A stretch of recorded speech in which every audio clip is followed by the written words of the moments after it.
Olá, pessoal, tudo bem? Então, vamos para mais uma aula do curso de Neuroanatomia Fácil, que é produzido pela Liga Acadêmica Acreana de Neurologia e Neurocirurgia. Eu fiquei responsável pelo módulo 6, que consta a aula de macroscopia, estruturas e funções do cerebelo. Meu nome é Bruno Lago Hauck, eu sou estudante de medicina da UFAC, do quarto período. Do quarto período. O que é o cerebelo? Muitos aqui já devem ter visto, né, essa estrutura em anatomia e se perguntam o que ele é e por que ele é diferente do cérebro, né? Ele é menor um pouco, a gente percebe que essa superfície é diferente da do cérebro, e a gente se pergunta qual realmente é a função dele, né? Então vamos lá, o cerebelo ele se posiciona aqui dorsalmente, né, ao bulbo, e ele é separado do cérebro pela chamada tenda do cerebelo, ou tentório do cerebelo, que é uma prega da dura-magra. E ele é fixado aqui ao tronco encefálico pelos chamados pedúnculos, que a gente vai ver já já. Aqui, como eu falei, essa aqui é a tenda ou tentório do cerebelo, que é uma prega da dura-magra, né, que separa o cérebro, que fica superior a essa prega, e o cerebelo, que fica abaixo dela. Aqui a gente pode ver a prega seccionada e a gente vê a fossa onde o cerebelo se encaixa.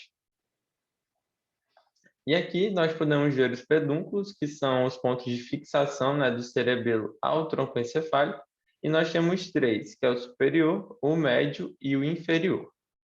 É bem fácil relacionar, né, esses pedúnculos com o cerebelo, pois cada pedúnculo são três, o superior, médio e inferior.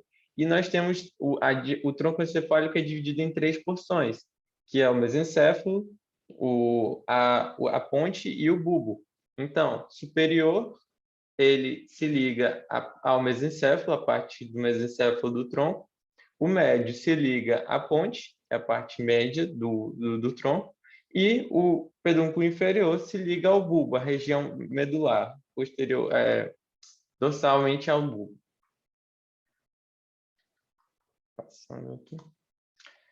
Então, existe também uma estrutura que ela é muito característica do cerebelo, que é o chamado vértex, que é essa região mais protuberante aqui que a gente pode ver. Ele divide o cerebelo entre dois hemisférios, né? E a gente pode também ver aqui esses riscos, que na verdade são chamados de sulcos, e cada sulco desse vai delimitando as chamadas folhas do cerebelo, que seria entre dois sulcos tem uma folha. Existem também os sulcos mais profundos, que são mais evidentes aqui. E os principais, né, são a fissura prima, que no caso é essa, e as posterolaterais. Esses sulcos mais profundos dividem o cerebelo em lobos, né, que são porções para a gente dividir para ficar mais fácil. E esses lobos são divididos em lóbulos, que podem conter várias folhas. Aqui, dando uma olhada já no interior do cerebelo, né, a gente pode ver a diferenciação entre massa branca e massa cinzenta, que também existe no cérebro. O córtex cerebelar, que é essa região de massa cinzenta aqui, é uma camada bem fina, né, e é presente na superfície do cerebelo. Já a parte interior é composta de substância branca, e a gente tem aqui essa meio que linha ondulada e essas bolinhas, que na verdade são os núcleos centrais, que eles também são compostos de massa cinzenta. Agora, nomeando, né, cada estrutura que tem aqui nesse córtex medular do cerebelo, a gente pode ver a nomeação, né, desses núcleos, dos núcleos centrais. São três núcleos, basicamente, mas um se divide em dois, que seria o núcleo interpósito. Então, o primeiro seria o fastígio, que é esse aqui mais central. A gente tem o globoso e o emboliforme, que são as duas divisões, né, do núcleo interpósito. E a gente tem o núcleo denteado, que é bem evidente e fácil de lembrar. Desses núcleos, né, eles são muito importantes para a parte clínica, porque são deles que saem as fibras eferentes do cerebelo, né, que vão mandar as informações que o cerebelo processa. Como eu já havia falado, o cerebelo tem a sua divisão em lobos, né? E aí a gente vai ter uma segunda divisão que separa esses lobos entre o corpo do cerebelo e o lobo flóculo nodular. O corpo do cerebelo é separado em lobo anterior e posterior. Então, nós temos esses três lobos que podem ter têm as divisões em lóbulos. Aqui dá para a gente visualizar bem com essas cores, né? A divisão em lobos. Essa região vermelha aqui delimita o lobo anterior e a região toda em verde delimita o lobo posterior. E essa pequena parte aqui em azul delimita o lobo flóculo-nodular. Como eu já havia falado, as fissuras, que são os sulcos mais profundos, delimitam esses lobos. Então, a gente tem as principais duas fissuras, que é a prima, que delimita, divide o lobo anterior e o posterior, esse sulco profundo aqui, que é uma fissura, e a gente tem as pósteros laterais, que dividem entre o lobo flóculo nodular e os lobos posteriores. Mas a gente pode ver aqui na literatura que existem 17 lobos e 8 fissuras, mas não convém aqui citar todas, porque elas não são tão importantes assim. Como eu falei, as principais são essas aqui. O lobo flóculo nodular é bem importante porque ele é responsável pela manutenção do equilíbrio, né? A gente vai ver já já as funções gerais do cerebelo. Aqui, para ficar mais fácil, ou não, né? Só uma forma diferente da gente analisar, já no esquema, essa divisão por lobos. A gente tem aqui aquela região que era em vermelho, que seria o lobo anterior, e aqui toda a região do lobo posterior. Essas duas juntas formam o corpo do cerebelo. E a gente tem separado desse corpo do cerebelo o lobo flóculo nodular, que seria aquela região em azul, em que ele é dividido entre o nódulo, que é essa pontinha aqui que lembra o nódulo, e os flóculos. E aqui as duas fissuras que separam esses lobos. O cerebelo, né, ele é muito importante para a manutenção da postura, equilíbrio, coordenação de movimentos e aprendizagens motores. Esse teste que esse GIF aqui está fazendo se chama o teste do índex nariz, que ele representa uma clássica função do cerebelo, né, que é a de coordenar movimentos delicados e de, a todo momento, estar comparando as informações para que o movimento seja executado da maneira correta e com precisão. Mas aí, se a pessoa possui alguma lesão no nariz, né, ou no cerebelo, esse movimento já não seria concluído com sucesso. Você pode querer que o dedo venha até o seu nariz, mas ele pode acabar passando, ou você toca no lugar errado. Isso é um claro indicativo de alguma provável lesão no cerebelo. Agora, adentrando mais na citologia, a gente vai ver a citoarquitetura do cerebelo, né? Já a parte bem mais microscópica. O cerebelo ele é dividido em três camadas, né? Que é a camada molecular, a de Purkinje e a granular. A gente pode ver essas camadas aqui e tem também a camada medular, né? Que já é a maior, mas não tem essas células que a gente vai falar daqui. Então, a gente tem a camada molecular, né? Camada molecular, a camada de Purkinje, que é essa aqui, e a gente tem a camada medular do cerebelo, também chamada de granular.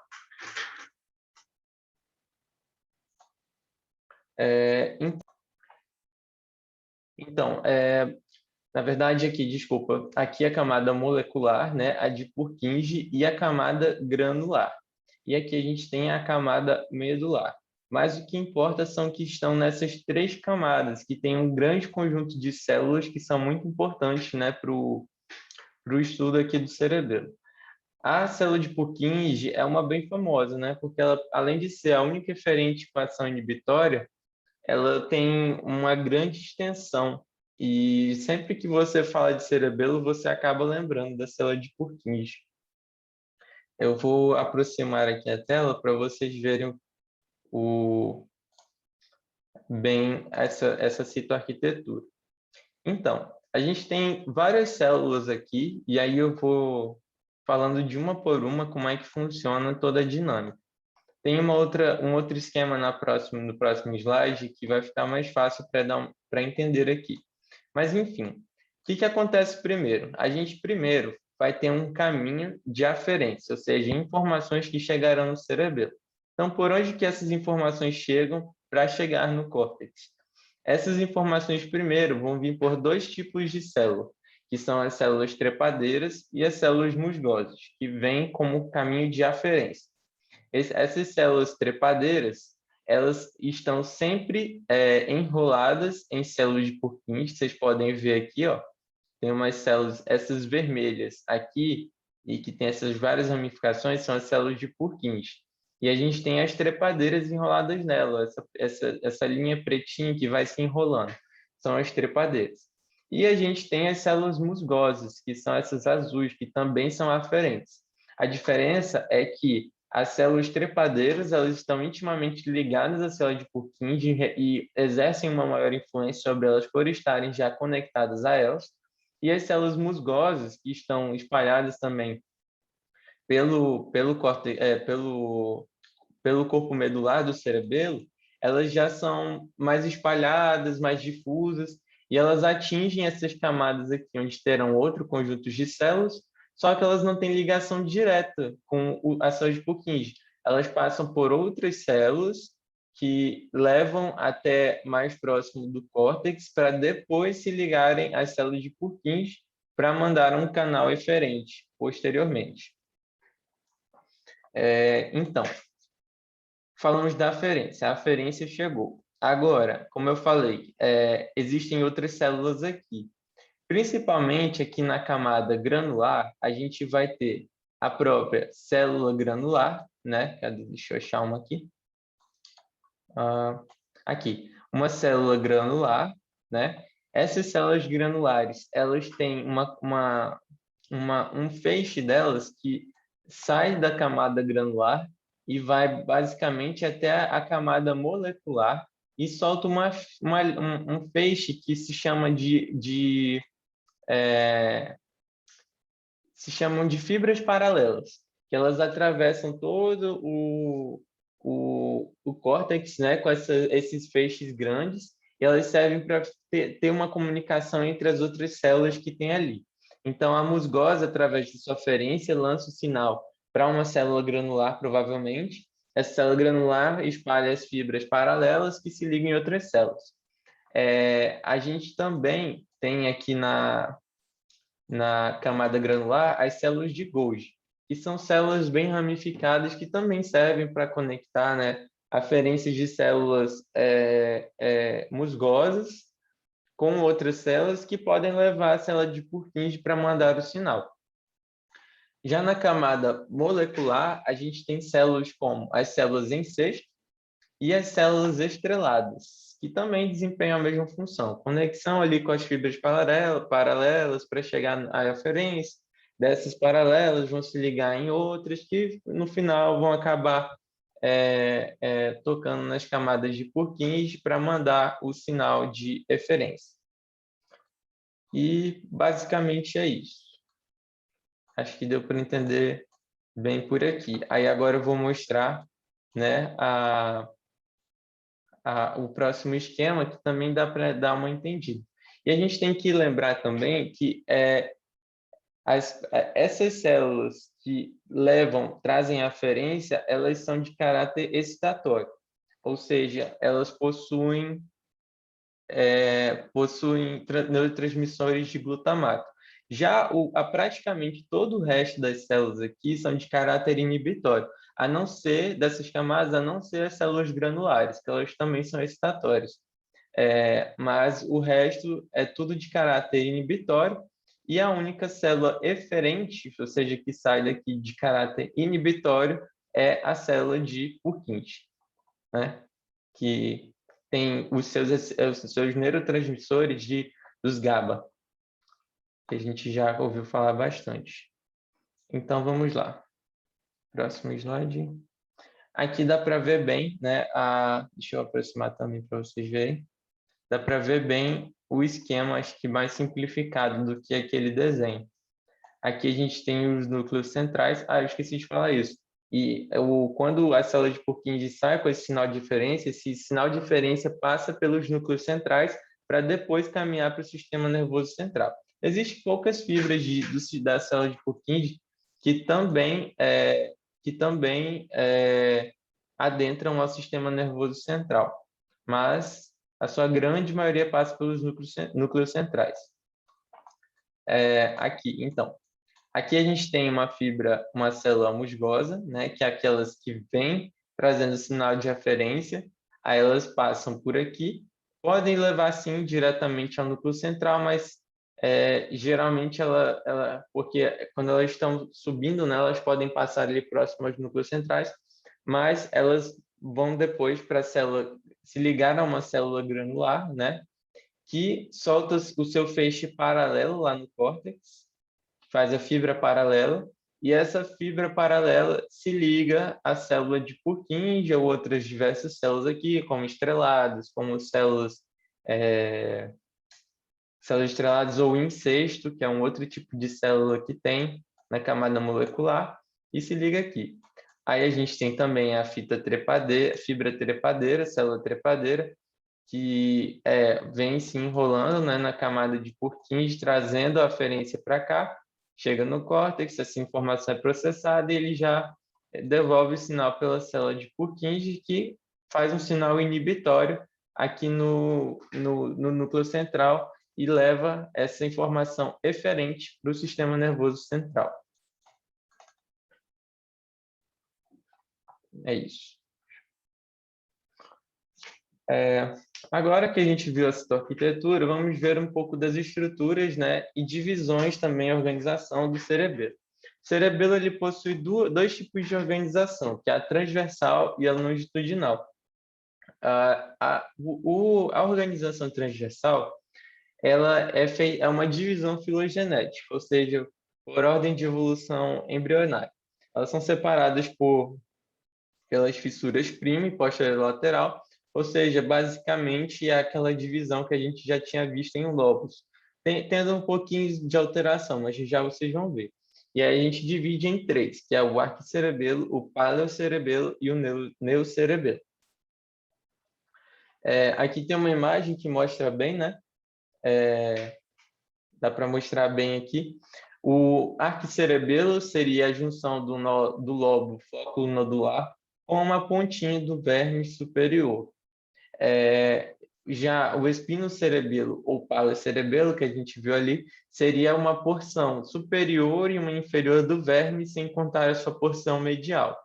E o neocerebelo, o ponto cerebelo, seria todos os dois hemisférios cerebelares, né? E mais a porção medial do vermes.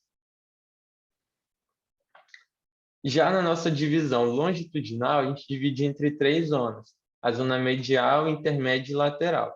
A zona medial seria basicamente o vermes, né? Que seria esse feixe aqui, ó, que dá para vocês verem. A gente teria a zona intermédia, que seria duas partes dos dois hemisférios, mas entre o vermes e uma outra porção maior do hemisfério. Seriam essas duas faixas aqui. E a gente teria também a zona lateral, que seria o restante dos dois hemisférios. Daí, ao contrário, eu trouxe esse textinho, ao contrário do cérebro, o cerebelo influencia os neurônios motores do seu próprio lado, para tanto suas vias eferentes como eferentes, quanto quando não são homolaterais, sofrem um duplo cruzamento. O que isso quer dizer? Aqui eu trouxe imagem para mostrar isso, porque isso aqui tem grande importância clínica, né? Porque a gente está acostumado com o cérebro de pensar que, dependendo da localização da lesão na coluna, por exemplo, ou uma região do corpo, a gente sabe mais ou menos, tem uma ideia de onde foi essa lesão cerebral, porque geralmente tem o cruzamento, né? Então a gente pensa logo, lado oposto. O seu cerebelo é o oposto. O cerebelo sempre essa lesão será homolateral. A gente pode ver aqui, ó, que tanto é, essa via aqui que sai de uma região inferior do cerebelo, ela vem aqui, mas ela já sai, entra na medula, né? Mas ela sai homolateralmente. E mesmo uma via aqui que sai pelo pedúnculo superior, na verdade, ela está vindo por aqui. Mesmo uma via que vem pela medula, né, e cruza essa medula, ou seja, digamos que ela iria para o cerebelo de lado oposto, não, ao chegar aqui no mesencéfalo, ela sofre um duplo cruzamento, né, cruza novamente e ela volta para o cerebelo que está no mesmo lado da lesão. Então, a gente tem que sempre lembrar disso. Daí a gente vai ver agora as conexões extrínsecas, né, do cerebelo. Primeiro, a gente tem, como a gente já vem falando aqui, as conexões tanto aferentes como eferentes, ou seja, o caminho da informação aferente e eferente. Falando das aferentes, a gente tem os seguintes trajetos, e aí a gente vai usar a divisão por zonas transversais, que seria aquela lá de origem filogenética, né? Que tem o páleo, o neo e o arquicerebelo. Das zonas transversais, a gente tem as fibras musgosas e trepadeiras e e depois zonas longitudinais, né? Que já são as zonas por divisão assim em faixas que a gente viu, né? Ou seja, o trajeto que começa entrando pelas zonas transversais, a aferência. Dessas zonas transversais passa pelas fibras musgosas, trepadeiras, que é aquelas que trazem o caminho aferente, e depois a gente passa a considerar as zonas longitudinais. Deixa eu só ver aqui. As primeiras, né, dessa aferência se originam no complexo olivar inferior e distribuem-se por todo o cerebelo. Ou seja, aqueles complexos, né, que tem no tronco olivares que vão dar origem a essas fibras. E as segundas, elas se distribuem em áreas específicas do cerebelo, que são basicamente 3 regiões, que a gente vai já ver, e tem um trato para cada uma dessas regiões, que são os núcleos vestibulares, a própria medula espinhal e os núcleos pontinos, que têm tratos de mesmo nome, que recebem, né, são os tratos por onde vem essa aferência. A gente tem, como eu falei, as de origem vestibular, que estão mais ligadas, né, ao equilíbrio. Aí a gente tem o fascículo vestíbulo cerebelar na medula, que leva uma conexão ao arquicerebelo. E, como eu já falei, tem ligação ao equilíbrio, a parte vestibular do ouvido, que é essa parte realmente que mexe com o equilíbrio. A gente tem as de origem medular, que são os tratos espinocerebelares, né, anterior e posterior, para quem lembra lá das posições de cada trato na medula. Aí o anterior, a gente já mostrei essa foto para vocês. O anterior aqui, ele é anterior, né, e entra pelo pedúnculo superior. Ele avalia o grau de atividade do trato córtico-espinhal. E a gente tem o posterior, né, que ele entra pelo pedúnculo inferior, né, e está mais ligado à propriocepção, avalia o grau de contração dos músculos, tensão nas cápsulas articulares, tendões, posições, mexe com aquela questão dos pulsos musculares, né, que serve para comparação do grau de contração muscular, enfim. E aí, como eu falei, eles entram, né, com uma conexão, primeiro, por uma zona transversal, ou seja, o paleocerebelo, que seria essas duas regiões aqui, tanto o inferior como o superior do cerebelo.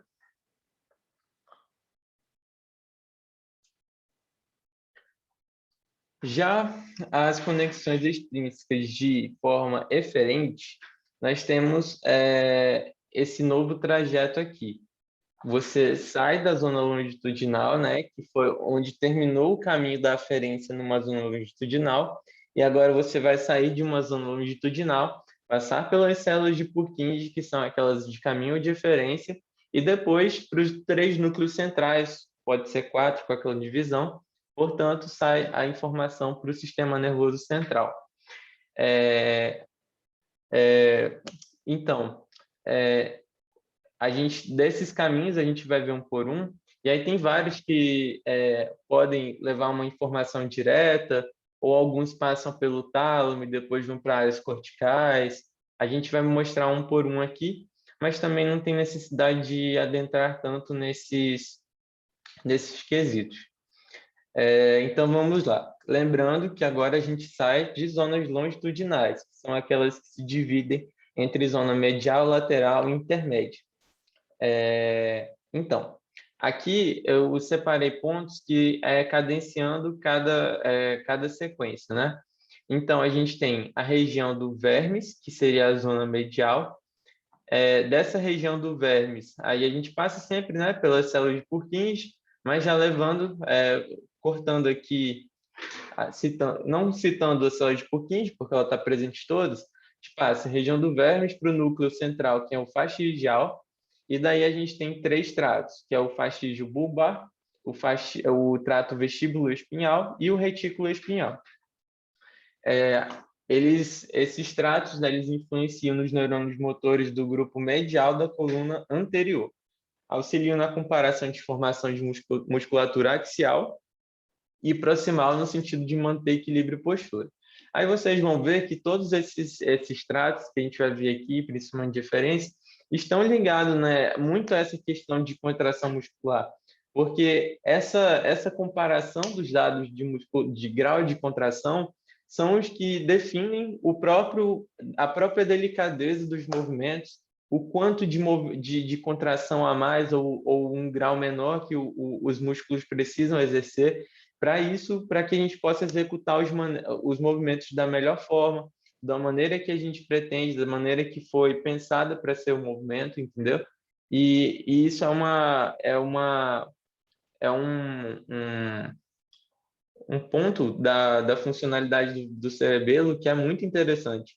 Eu não falei lá atrás, mas a quantidade de informação que chega no cerebelo para ele processar os movimentos, processar toda a informação que chegou e ver o que precisa ocorrer para que o movimento continue a ser desempenhado, para que uma correção que o movimento que você quer fazer precise acontecer a mudança para que o movimento, uma correção para que ele possa ocorrer da melhor forma, ou aconteceu algum imprevisto no movimento que você ia fazer e o cerebelo já recebe essas informações, começa suas comparações, processa para ver o que precisa acontecer para corrigir isso, ou algum movimento que já está gravado no seu subconsciente, você faz uma atitude de reflexo. Tudo isso é ligado ao cerebelo. Então, a quantidade de, como vocês viram, tantos de células aferentes que existem, e uma só que é referente, que é a Purkinje, que leva toda a informação para os núcleos centrais, demonstra isso. A quantidade de informação que chega no cerebelo e o tanto que é processado e os caminhos que vão se afunilando para que ele possa corrigir esse movimento nas vias eferentes. Então, saindo um pouco aqui, né, desse parênteses que eu fiz, né, para falar um pouco da funcionalidade, voltamos aqui para as zonas. Então, referentes da zona intermédia, agora aquela entre a porção maior dos hemisférios e a zona medial. A gente tem as 2 faixas intermédias. A gente sai dessas zonas intermédias, né, passa a referência pelo núcleo interpósito, que é o núcleo central do cerebelo. A fibra passa depois pelo núcleo rubro, né, já no encéfalo, e depois no trato rubro-espinhal. Depois, quer dizer, passa pelo núcleo rubro e isso forma o trato rubro-espinhal, tá? Via interpósito rubro-espinhal. A gente tem também uma outra forma de informação referente pela zona intermédia, que é passando pelo tálamo do lado oposto, sofre um cruzamento, e aí leva às áreas motoras do córtex cerebral, e por último, forma isso se chama a via interpósito tálamo-espinhal.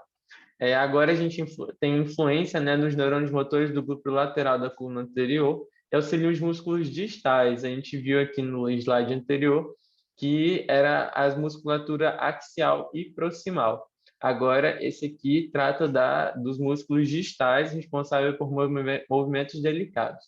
Tem uma imagem aqui para explicar mais ou menos esses dois tratos. Aqui a gente tem, vamos dizer que aqui está saindo de uma zona intermédia, né? Passa pelo núcleo interpósito, do núcleo interpósito no tálamo, no tálamo de lado oposto, chega à zona cortical de motora, e daqui sai a informação que passa de novo no tálamo, desce, desce, desce, cruza, e aí vai lá para algum músculo. Essa é aquela via interpósito, tálamo, cortical. E a gente tem também a outra via, né, que ela sai do cerebelo, vai para o núcleo rubro e depois desce para a medula. São essas duas vias que saem da zona intermédia.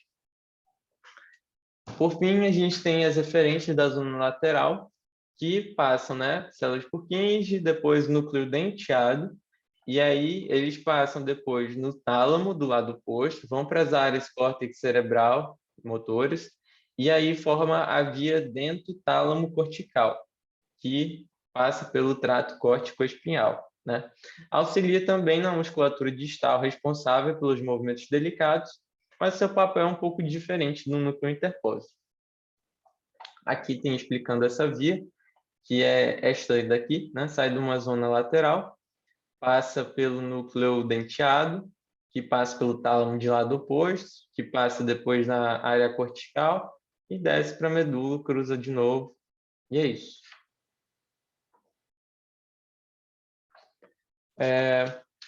Então, os aspectos funcionais do cerebelo, como eu já vinha falando, é tanto a manutenção do equilíbrio e da postura, que ocorre, né,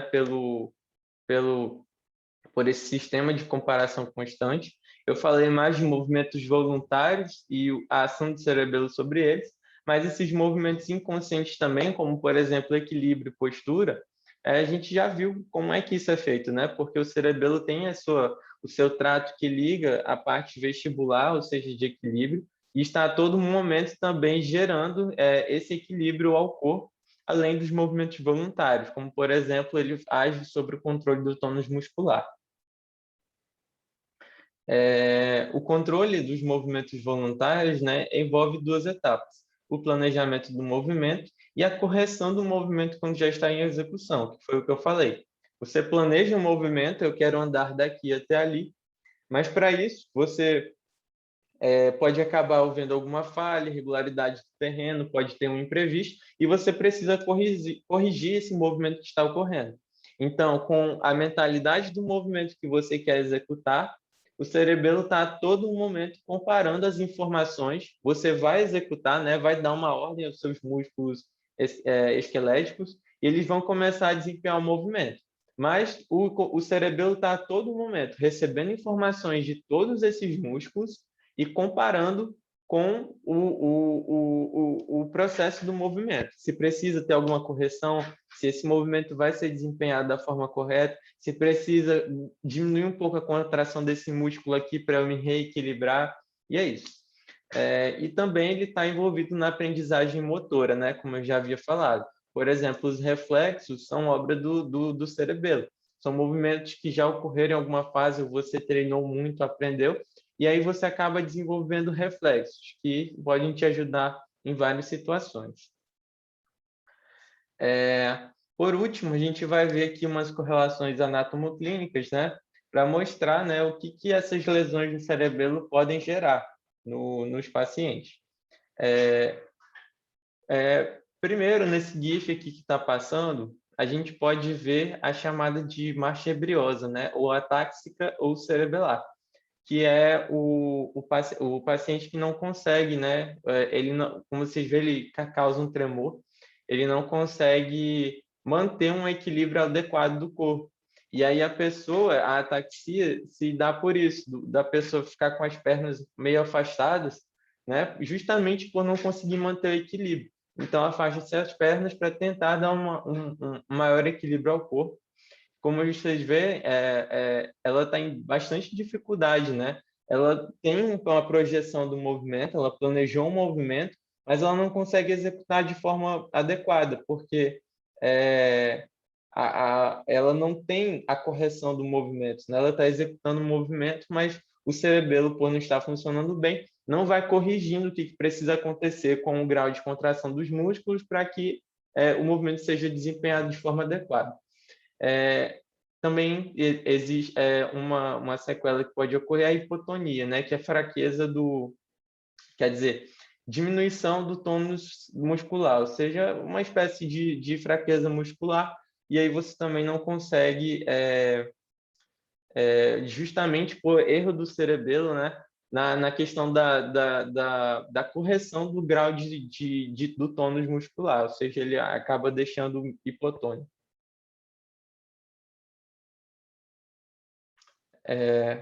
Opa. Outro, tanto a partir de lesões, né, do cerebelo, que podem ocorrer por um trauma, por exemplo, a gente também tem as síndromes, né, ligadas àquela divisão filogenética ou transversal que a gente falou, que é no arquicerebelo, paracerebelo e no cerebelo. Eu não vou me aprofundar, né, em cada uma, nessas três, o que acontece em cada, até porque a gente já viu mais ou menos onde que está a referência, né, de cada região, tanto as fibras que chegam ao arquicerebelo, paracerebelo, neocerebelo. Então dá para a gente pensar um pouco e ver o que pode acontecer em cada problema, mas uma generalidade de sintomas que pode acontecer, né, em todas essas síndromes e em lesões no geral do cerebelo, geram esses seguintes sintomas, como, por exemplo, dismetria, decomposição, disdiadocoucinésia, rechaço, tremor, nistagmo. A dismetria, eu já mostrei um GIF que demonstra a dismetria, que foi aquele do teste do índex nariz, que o paciente não consegue desenvolver os movimentos delicados, né? Tem dificuldade para concluir movimentos. Pode ocorrer decomposição, que é uma decomposição do movimento que você vai executar. Então, se eu quero, por exemplo, dar um soco, né, eu faço um movimento direto. Mas aí a decomposição é eu mexer tipo cada músculo primeiro, separadamente. Por exemplo, uma hora eu mexo só o ombro, aí a outra é essa parte do braço e a outra é tipo o fechamento do punho. Então você decompõe todo o movimento. A pessoa tem dificuldade no processamento, né, dos movimentos em conjunto. A disdiadococinésia é a dificuldade em realizar movimentos alternados de forma rápida. Tipo, fazer diversos movimentos aqui de forma rápida. A pessoa acaba desenvolvendo dificuldade nisso. O rechaço digamos, uma falta de reflexo. Um dos testes que se faz é você ficar puxando o braço com toda a força. Quer dizer, você planeja o movimento de que você vai dar um murro no seu peito. Por exemplo, você está fazendo muita força e uma pessoa segurando o seu braço aqui. Você começa a fazer o teste fazendo força contra o seu peito e uma pessoa segurando o seu braço, impedindo que o seu punho atinja o seu peito. Daí a pessoa solta o braço. E aí o movimento, uma pessoa com o cerebelo em perfeição, o seu reflexo quando a pessoa tira o braço é você parar esse movimento. E aí você não se acertar. Mas quando a pessoa tem uma lesão no cerebelo, ela acaba concluindo esse movimento e se acertando. Ou seja, o cerebelo não teve a capacidade de gerar um reflexo para parar esse movimento. Ele acaba continuando sendo executado. É outra falha no cerebelo. A gente tem o tremor também, que não é um tremor contínuo. Ele acontece quando você tenta executar algum movimento delicado ou algum movimento muscular. Então, você está parado aqui, você está sem tremor. Mas quando você vai executar um movimento, ou seja, agora o cerebelo começou a entrar em atividade, tentar corrigir, ele tem falha nessas correções, e aí começa a gerar o tremor. E tem o nistagmo, né, que aí já é um problema muscular também na musculatura dos olhos. E aí você acaba tendo movimentos irregulares dos olhos, né, por falha na questão desse controle muscular pelo cerebelo.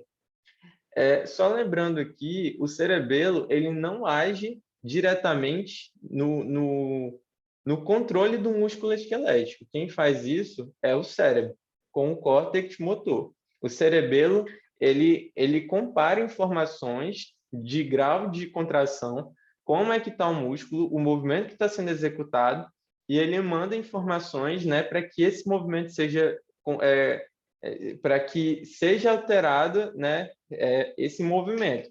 Ou seja, ele age sobre, né, essas informações motoras, mas ele não é o causador delas.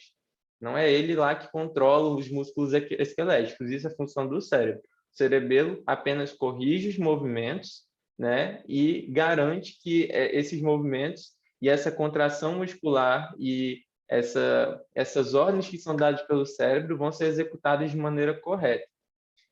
E é isso. Acabamos a aula. Muito obrigado, pessoal. Espero que tenha aí esclarecido as dúvidas de vocês. Essas foram as referências utilizadas, o Machado, né, de Ângelo Machado, de Neuroanatomia, e o Netter. Muito obrigado. Aqui está o contato da Laan. Espero que tenham gostado.